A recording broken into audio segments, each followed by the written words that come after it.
Assalamualaikum warahmatullahi wabarakatuh.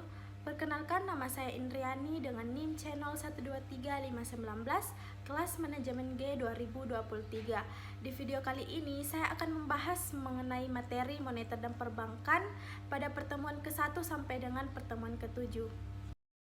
Adapun materinya yaitu yang pertama ruang lingkup moneter dan perbankan, yang kedua tingkat harga, yang ketiga peramban dalam pasar uang, keempat teori penawaran uang, dan yang kelima masalah dalam kebijaksanaan moneter, keenam inflasi, dan yang terakhir standar moneter internasional. Jadi yang pertama yaitu ruang lingkup moneter dan perbankan. Nah, moneter itu adalah kebijakan, sedangkan perbankan adalah lembaga keuangannya. Nah, moneter adalah kebijakan pemerintah yang mengatur proses keuangan suatu negara, sedangkan perbankan adalah lembaga keuangan yang mengelola uang dari masyarakat dan untuk masyarakat.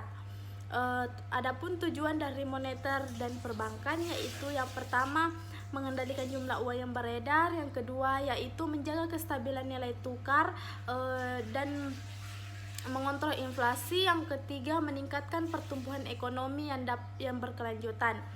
Nah, adapun fungsi dari sistem moneter dan perbankan yaitu yang pertama mengelola uang. Bank sentral juga bertugas untuk mencetak uang dan mengelola jumlah uang dalam perekonomian. Yang kedua yaitu kebijakan suku bunga.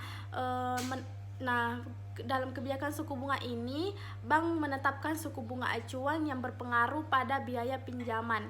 Yang ketiga yaitu intermediasi keuangan. Nah, bank ini berfungsi sebagai perantara antara deposito dan peminjam. Nah, bank ini mengumpulkan dana dari masyarakat dan melakukan kredit atau pinjaman juga. Adapun tantangan dari sistem moneter dan perbankan yaitu yang pertama fluktuasi ekonomi global. Nah, fluktuasi ekonomi global ini seperti resesi atau ketegangan perdagangan. Nah, yang kedua yaitu inflasi dan deflasi. Nah, jika tidak mengendalikan inflasi tanpa memperlambat pertumbuhan ekonomi juga dapat menyebabkan deflasi. Yang ketiga yaitu krisis keuangan. Nah, risiko bank-bank besar yang gagal atau keruntuhan sistem perbankan juga dapat mengakibatkan dampak besar bagi perekonomian. Yang kedua yaitu tingkat harga. Nah, tingkat harga ini juga tingkat bunga sebagai harga yang merupakan harga yang dibayarkan atas penggunaan uang yang jangka waktu tertentu. Nah, di sini ada beberapa teori-teori yaitu yang pertama Lionel Funds Theory, yang kedua yaitu sintetis klasik dan Keynesian. Nah, Lionel Funds Theory dan Keynesian ini keduanya menjelaskan bagaimana permintaan dan penawaran memengaruhi suku bunga. Nah, Lionel Funds menjelaskan tingkat bunga sebanding dengan tingkat tabungan dan investasi. Sedangkan teori Keynesian menjelaskan tingkat bunga ditentukan oleh permintaan dan penawaran, bukan dana pinjaman. Nah, yang kedua yaitu sintetis klasik dan Keynesian.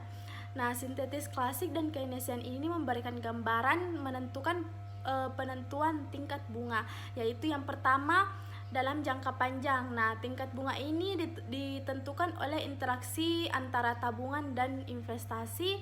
Yang kedua yaitu dalam jangka pendek, tingkat bunga dipengaruhi oleh permintaan dan penawaran likuiditas.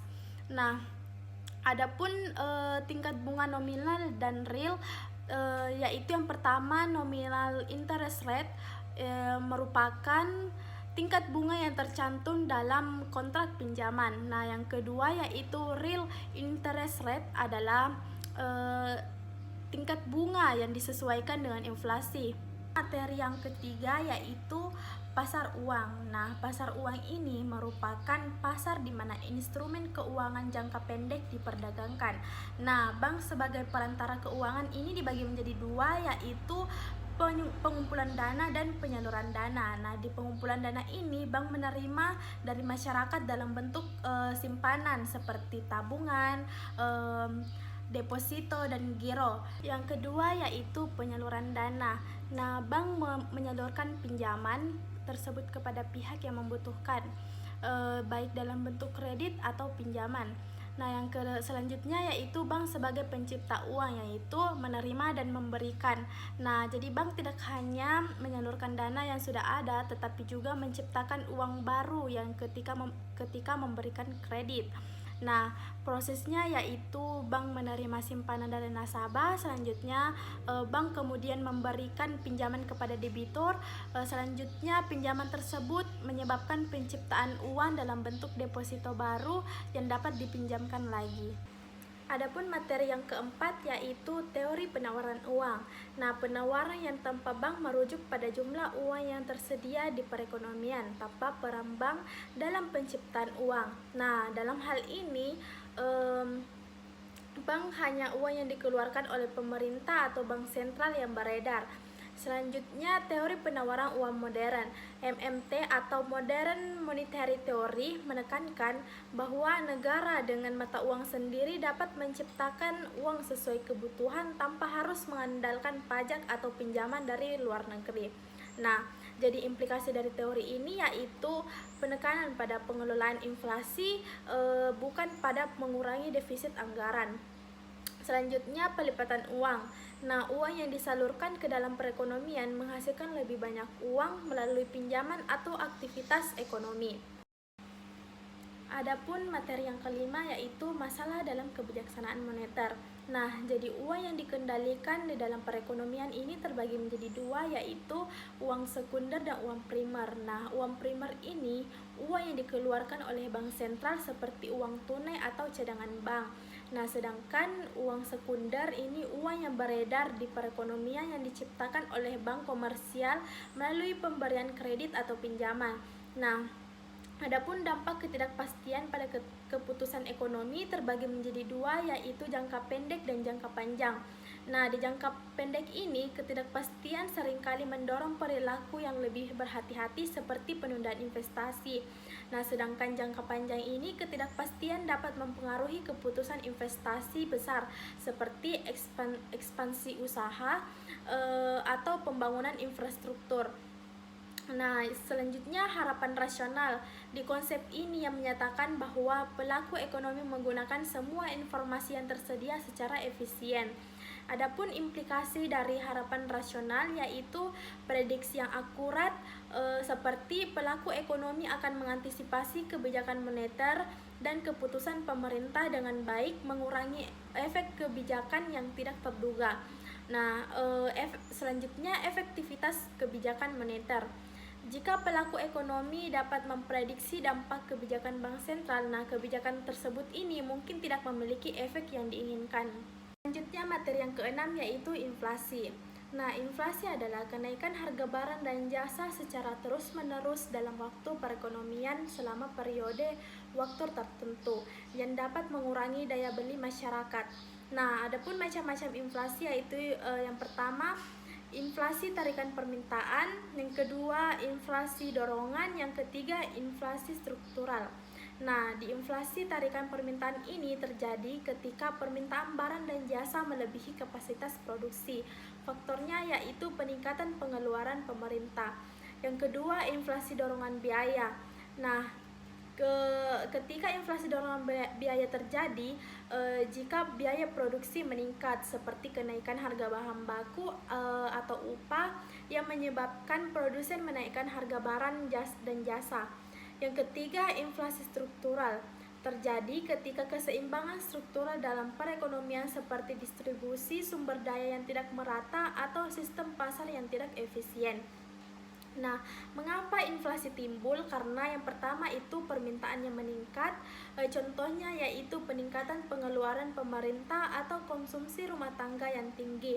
Yang kedua, kenaikan biaya produksi. Nah, contohnya yaitu kenaikan harga minyak atau bahan baku utama. Yang ketiga yaitu kebijakan moneter ekspansi, dan yang keempat faktor eksternal. Contohnya yaitu krisis minyak dunia yang menyebabkan harga ekonomi global melonjak. Selanjutnya materi yang ketujuh yaitu standar moneter internasional. Nah, standar moneter internasional adalah sistem aturan dan kebijakan yang mengatur hubungan antara negara-negara dalam hal nilai tukar mata uang, stabilitas ekonomi global, dan cadangan devisa. Di dalam standar moneter internasional terdapat perkembangan sistem moneter internasional, yaitu yang pertama standar emas dimulai pada abad ke-19, yang kedua yaitu Bretton Woods pada tahun 1944 sampai 1971, yang ketiga sistem nilai tukar mengambang pada tahun 1971, dan yang keempat era globalisasi dan krisis keuangan pada tahun 1997 dan krisis global pada tahun 2008. Adapun saran standar moneter internasional yaitu yang pertama, pembentukan sistem mata uang cadangan baru. Nah, dengan meningkatkan kerjasama antara negara untuk menciptakan sistem cadangan global yang lebih seimbang. Yang kedua, penguatan peran IMF dan Bank Dunia. Yang ketiga, fleksibilitas dalam sistem nilai tukar. Nah, dengan meningkatkan fleksibilitas dalam pengaturan nilai tukar dan dapat mendorong sistem nilai tukar yang lebih berbasis pada kondisi ekonomi masing-masing negara. Yang keempat yaitu mendorong stabilitas ekonomi global. Nah, dengan menerapkan kebijakan fiskal dan moneter yang lebih terkoordinasi antara negara-negara maju dan berkembang untuk mengurangi ketidakstabilan ekonomi global. Sekian materi dari saya mengenai moneter dan perbankan. Assalamualaikum warahmatullahi wabarakatuh.